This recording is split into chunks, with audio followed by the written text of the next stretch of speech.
तो इस तरीके से हमने देखा कि फीमेल एनोफ्लीज मॉस्किटो और फीमेल एडीज मॉस्किटो बहुत खतरनाक है, क्योंकि फीमेल एनोफ्लीज मॉस्किटो से मलेरिया होता है और फीमेल एडीज मॉस्किटो से डेंगू होता है। तो इस तरीके से ये बहुत ही डेंजरस है। अब देखते हैं some common human disease caused by micro organism. ठीक है, तो कौन कौन सी कॉमन डिजीजेस है माइक्रो ऑर्गेनिज्म जो कॉज करती है। Some common disease caused by micro organism. देखो डिजीज क्या है, डिजीज का नाम है ट्यूबरकुलोसिस। किससे होती है, माइक्रो ऑर्गेनिज्म क्या है, बैक्टीरिया। मोड ऑफ ट्रांसमिशन कैसे होती है, एयर से। ठीक है, इसके अलावा क्या है, मीजल्स कैसे होती है, वायरस से। Mode of transmission air. Chicken pox क्या है, किस चिकन पॉक्स होती है, चिकन पॉक्स किससे होती है, वायरस से। कैसे होती है, एयर या कॉन्टेक्ट से, एयर या कॉन्टेक्ट से। पोलियो, पोलियो क्या है, वायरस है।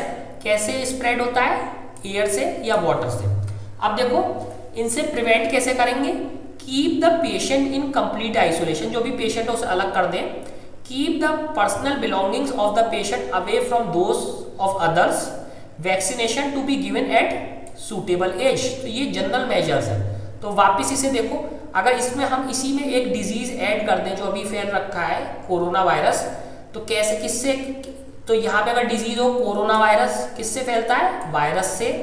मोड ऑफ ट्रांसमिशन क्या है, एयर एंड कॉन्टैक्ट, एयर से भी होता है और कॉन्टैक्ट, एक दूसरे के जो, इसीलिए तो कहते हैं कॉन्टैक्ट में नहीं आना चाहिए।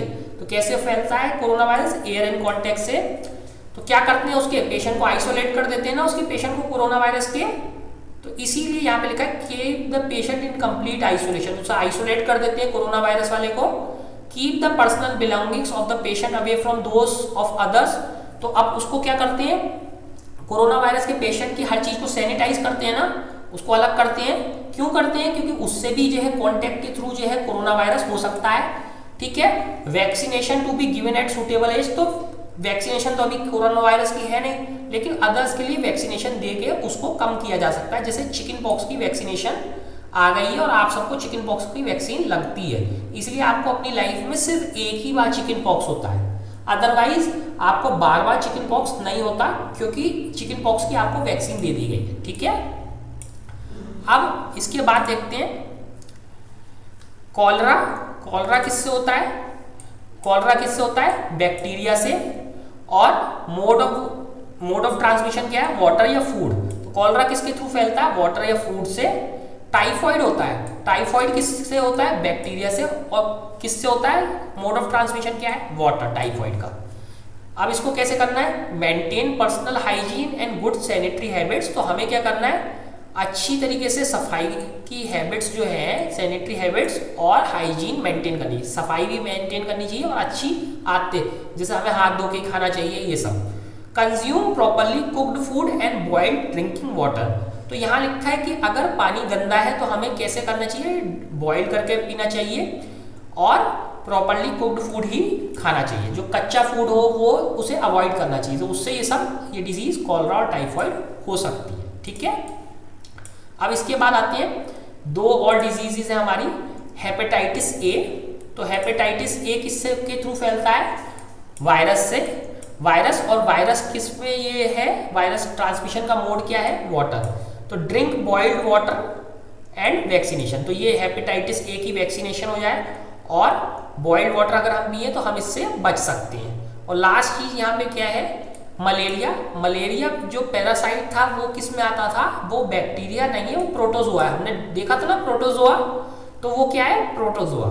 और इसका मोड ऑफ ट्रांसमिशन क्या है, कैरियर है। कैरियर क्या है, mosquito. Use mosquito net and repellents. तो मॉस्किटो नेट हमें यूज करना चाहिए और मॉस्किटो रेपलेंट यूज करना चाहिए। मॉस्किटो रेपलेंट क्या है, हमारा ऑल आउट है, वो मॉस्किटो रेपलेंट है। मॉस्किटो नेट आप सब जानते ही हो। Spray insecticides and control breeding of mosquito but by not allowing water to collect in the surrounding. तो वाटर को कलेक्ट होने से इससे रोकना है और मॉस्किटो रेपलेंट करके हम इससे बच सकते हैं। तो इस तरीके से आपने कुछ कॉमन डिजीज देखी, उनकी कॉजिंग जो है माइक्रो ऑर्गेनिज्म देखे और कैसे वो ट्रांसमिट होती है। तो इस सबको देखा और उससे हम कैसे बच सकते हैं। तो आगे से सारे बच्चे अब ध्यान देंगे ना कि डिजीज से कैसे बचना है, आगे से सब बच्चे ध्यान देंगे।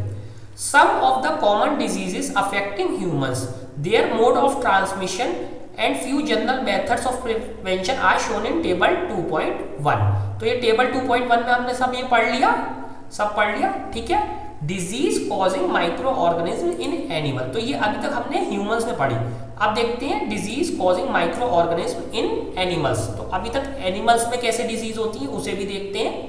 अभी तक तो हमने ह्यूमंस में देखी। Several micro organism not only cause disease in human and plants but also in other animals. तो कुछ सारे जो है जो माइक्रो ऑर्गेनिज्म होते हैं वो केवल ह्यूमंस और प्लांट्स में ही जो है डिजीज नहीं करते, बल्कि एनिमल्स में भी डिजीज करते हैं। तो देखो यहाँ पे एक साइंटिस्ट हैं रॉबर्ट कोख। ये रॉबर्ट कोख जो है discovered the bacterium bacillus anthracis which causes anthrax disease. तो रॉबर्ट कोख ने कौन सी डिजीज को कौन से बैक्टीरिया को डिस्कवर किया था? Bacillus anthracis. बैसिलस एंथ्रेसिस ये कौन सी डिजीज कॉज करता है? Anthrax disease. और ये बहुत ही डेंजरस डिजीज है, बहुत ही डेंजरस। अब नहीं होती एंथ्रेक्स डिजीज, बट ये बहुत ही खतरनाक डिजीज है, ठीक है। तो ये बैक्टीरिया जो है एंथ्रेक्स का बैक्टीरिया बहुत ही खतरनाक बैक्टीरिया है। तो इसे किसी ने डिस्कवर किया था? रॉबर्ट कोख ने, रॉबर्ट कोख, ठीक है। इनके नाम पर, रॉबर्ट कोख के नाम पर जर्मनी में बहुत बड़ा इंस्टीट्यूट है, उसका नाम क्या है? RKI का मीनिंग क्या है? रॉबर्ट कोख इंस्टीट्यूट, I फॉर इंस्टीट्यूट। तो रॉबर्ट कोख इंस्टीट्यूट जर्मनी में एक बहुत बड़ा इंस्टीट्यूट है, और जर्मनी में कोरोना वायरस की बहुत अच्छे से टेस्टिंग हो रही है। क्यों? वहाँ पे ये वाला इंस्टीट्यूट है जो सारी की सारी टेस्टिंग बहुत तेजी के साथ कर रहा है। तो जर्मनी में इसीलिए वायरस तो फैला है, लेकिन लोग जो है लोगों को बहुत अच्छे से केयर मिल पा रही है, क्योंकि वहाँ पे ये बहुत अच्छा इंस्टीट्यूट है, RKI रॉबर्ट कोख इंस्टीट्यूट, ठीक है। तो रॉबर्ट कोख इंस्टीट्यूट कहाँ पे है? जर्मनी में। तो रॉबर्ट कोख क्यों फेमस है? क्योंकि उन्होंने डिस्कवर किया था बैसिलस एंथ्रेसिस। वो कौन सी डिजीज करता है? एंथ्रेक्स डिजीज, ठीक है। अब क्या है? For example anthrax is a dangerous human and cattle disease caused bye bacterium. तो एंथ्रेक्स बहुत ही डेंजरस डिजीज है, ठीक है। एंथ्रेक्स का वायरस अब जो है सिर्फ लैब्स में है, और लैब्स में ही उसे रखा जाता है और उसको बाहर नहीं निकलने दिया जाता। लेकिन ये बहुत बहुत बहुत डेंजरस है, मतलब जितने बहुत लगा लिए हैं उतना डेंजरस है ये। कोरोना वायरस से तो कुछ ही लोग मर रहे हैं, एंथ्रेक्स अगर रिलीज हो गए तो बहुत लोग मरेंगे, ठीक है। Foot and mouth disease of cattle is caused by a virus, ठीक है। ये कैटल में जो है फुट एंड माउथ डिजीज है वो किससे होती है? वो एक वायरस से होती है। तो ये जो FMD है, फुट एंड माउथ डिजीज, ये बहुत ही खतरनाक डिजीज है कैटल में, जानवरों में। मैंने कैटल डिस्कस किए थे ना एक बारी क्लास में, कि जो दूध देने वाले जानवर होते हैं जैसे गाय भैंस, वो क्या होते हैं? कैटल। तो कैटल में डिजीज होती है, और ये बहुत ही इन्फेक्टिंग डिजीज है। एक भी कैटल को लग गई तो बहुत सारी जल्दी से और कैटल को भी लग जाती है आपके यहाँ के। तो इसीलिए इससे बचा के रखना चाहिए। इसमें उसके कट्स लग जाते हैं और उसको खाने का भी इच्छा नहीं करती, उसके मुंह में छाले जाने जैसे हो जाते हैं, अजीब से कट्स लग जाते हैं। बहुत जो है डिफिकल्ट जो है वो सिचुएशन होती है एनिमल के लिए, और बहुत ही खतरनाक डिजीज है, डेंजरस डिजीज है। तो हमें कैटल को इससे बचाना चाहिए। तो ये किससे होती है? वायरस से, ठीक है।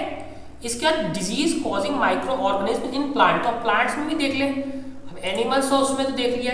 Several micro organism cause disease in plants like wheat, rice, potato, sugar cane, orange, apple and others. तो बहुत सारे प्लांट्स हैं। तो कुल मिला के इसमें बात क्या है, वो कहना क्या चाह रहे हैं कि बहुत सारे माइक्रो ऑर्गेनिज्म होते हैं जिसकी वजह से प्लांट्स में जैसे wheat, rice, potato, sugar cane, orange और एप्पल और अदर प्लांट्स में क्या जाती हैं? डिजीजेज हो जाती हैं। The disease reduce the yield of crops. तो डिजीज की वजह से क्या हो जाता है? क्रॉप की यील्ड, यानी जितनी क्रॉप हमारी होनी चाहिए, यील्ड का मीनिंग आप लोगों को बताया था ना कि जितनी प्रोड्यूस होनी चाहिए उतनी क्रॉप प्रोड्यूस नहीं होती। See the table 2.2 for some such plant diseases. तो अब टेबल 2.2 में क्या है? कुछ सारी इस टाइप की डिजीज दे रखी हैं और उनके फिर कंट्रोलिंग मेथड भी दे रखे हैं। तो अब हम उसके बाद देखते हैं टेबल 2.2।